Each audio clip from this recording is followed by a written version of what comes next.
Top 10 best quarterbacks of all time? Let's go. At number 10, I don't care if it's early, give me Patrick Mahomes. He is already a 2-time Super Bowl champion and a 2-time MVP. Mahomes does things that cannot and will not be recreated. And if it weren't for a certain man, I'd say he's the most talented QB of all time. At number 9, give me the best lefty of all time, Steve Young. Coming in as the backup for Joe Montana, and although he didn't do quite as good, he had a damn good career. Got himself a ring, won a couple MVPs, and what made Steve Young so special is his ability to run that football. He would not be denied. He was getting into that end zone. At number 8, give me the best quarterback to never win an MVP, Drew Brees. It breaks my heart that he came second in MVP voting 4 different times in his career, but man, did this guy know how to lead a football team. He's at the top of nearly every quarterback stat you can think of. He got his Super Bowl ring, and in my opinion, he's the most accurate passer ever. At number 7, give me the best quarterback to never win a Super Bowl, Dan Marino. The fact that he never won a Super Bowl completely baffles me because the talent, it was there. If we're talking talent, Marino's a top 3 talent ever, but as a quarterback, you gotta get a ring or it's gonna hurt you tremendously. That's why he's all the way at number 7. At number 6, give me the toughest quarterback to ever play the game, John Elway. He's got 2 rings, an MVP, and there weren't really any holes in John Elway's game. He could do everything. I wanted to put him top 5, but I couldn't quite do it. At number 5, give me the greatest gunslinger ever,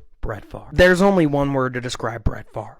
Polarizing. I'll tell you what, there's never going to be a more up and down player than Brett Favre. He could look like the greatest player ever than the worst one. But in my opinion, his highs outweigh the lows by a long shot. And yeah, he's a top 5 QB. At number 4, give me the most talented quarterback of all time, Aaron Rodgers. I've said it before, and I'll say it again. Aaron Rodgers is the most talented man to ever throw a football. He's got 4 MVPs. He's got a Super Bowl. And I know people are probably going to say this is too high, but this is a hill I'm willing to die on. At number 3, give me Joe Cool. A lot of people have Joe Montana at their number 2, and I'm not against that. This man had ice in his veins. He was accurate, he was mobile, but most of all, he was clutch. Was always going to show up in the big moments. 4 Super Bowls, a couple MVPs. You can't deny the man's greatness. At number 2, give me Peyton Manning. From high school to college to the NFL, he was always considered the best, and for good reason. 5 MVPs, over 70,000 yards passing, 2 Super Bowls with 2 different teams, 539 passing touchdowns. I think it's safe to say Peyton Manning was that guy. Of course, at number 1, it's the GOAT,